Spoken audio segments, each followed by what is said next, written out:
So hey guys, this is a little quick video on how to use Cami.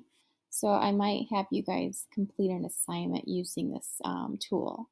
So before you even, let's say you go to Google Classroom and I have you click on the link and it's asking you to complete something in Cami. You're going to need to make sure though that you have downloaded the Cami extension. Okay, so make sure that you are logged into your school account. You can use the Chrome browser. So like right now I'm in Chrome. I think Microsoft Edge lets you download the Cami extension as well. But remember, if you go up here to the apps, this little window up here, you can click on that and you can search for Cami and download the extension. So you're going to make sure you want to do that first. Otherwise, you won't be able to use this tool. Okay, so here we go. So let's say this is just an example of assignment. You're not going to actually see this. Hold on, I'm going to get rid of something that I used. Okay, so when you get an assignment, so here's some of the things you're going to have to do. You're probably going to have to, you're going to mark on this, and there's different ways you can do this. Let's take the first example. What is the value of 5 in these numbers? So I'm going to look at the 5 here. Okay, it's in the 1, so that means it's got a value of 5. When you have to enter equation, you go over here and you click the equation. Okay, just click on it. And then where you want it to go is where you put your cursor, and then you click, and a little equation box pops up. So I would put in my answer, and it looks like that. When I go click back on it, I can go to these little cross bars, move it around where I want it to go. I can make it larger if I think it's too small. Okay, so there we go. Now, one thing I do want to say about this when you're typing in an equation, if you want to type in a fraction, what you're going to have to do is you're going to type the whole number in first and then click out of it, okay, and then add another one. So you have to add another box or equation box to put the fraction. So let's say my answer is 5.5. So I already have my whole number 5. I'm going to type the fraction in half. So I just do that by putting 1 and your the little line that you use. You don't actually have to push the symbols on your keyboard, the backslash, and then it automatically goes to your denominator, and let's say you just put a 2. So there I have a fraction a half. I can move it next to my whole number. I can make it the same size, and voila, I have my fraction. Okay, so that's an equation what you're probably gonna use a lot. Another thing that you might do is you might enter a text. You go up to the text box, you click on it, you put your cursor where you want your text to go. Okay, so right here you see a little text box. You just start typing 52 and then voila. Again, you can make that. Click back on it. I think you can move it and you can like highlight it, and you can come up here and make it any size you want.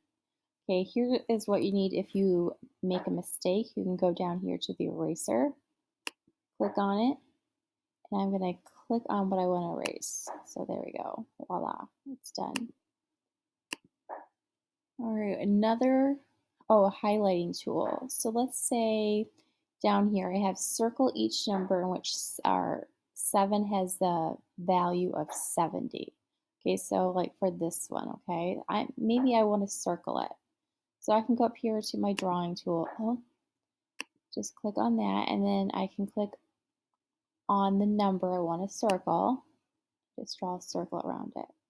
You can also do that if you don't want to draw a circle. I'm going to go ahead and erase this. Maybe I want to do a markup.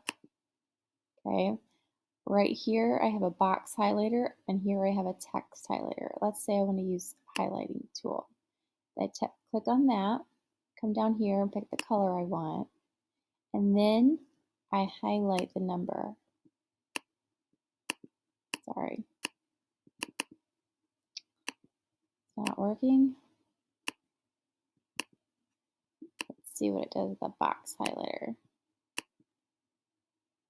There we go. So there, if you just click on the number, it highlights whatever number you want. So go ahead and play around with that. Remember, you can erase everything and start over.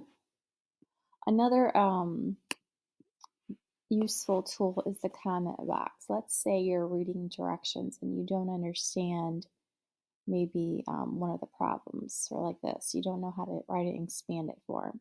Well, you can leave your own comments for me that I can check. So what you do is you come up here to the comments tool, click on it. You can either leave a text comment or a voice comment. It gives you option of video, but I don't think you need to do that. So either one you want, but make sure that you click on where you want your comment to go. So if I'm talking about this problem right here and I don't know how to write this number in expanded form, I can go ahead and do that. And then a text box or comment box pops up. Again, you can record your voice or you can just start typing. So there it is. Have that and record your comments, and that will be helpful for me to see like if you're having struggling, and I can get in contact with you personally and let you know. Let's see another tool. I don't think any of you will use it, but if you want, let's say you can come up here text to speech. It will read the directions for you. So I click on the text to speech and I highlight what I want it to Value read. of 3 and 2,308?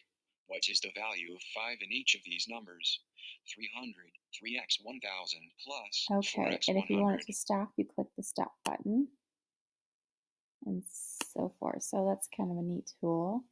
Also, if you don't know what a word means, let's say you don't understand the word of value, okay, you can go, Value.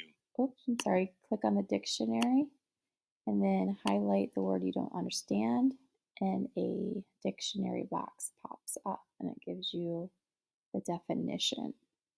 Okay, so these are fun tools. Play around with it. I know some of these can be um, kind of annoying sometimes, all these new tools, but I think this is great skills for you to use and to learn as you, especially as you go into middle school and high school.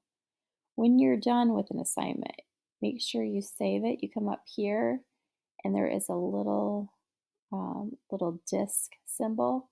Click on that and it saves your work. Okay, you can save it, save now, and that'll save it to your Gmail account. Okay.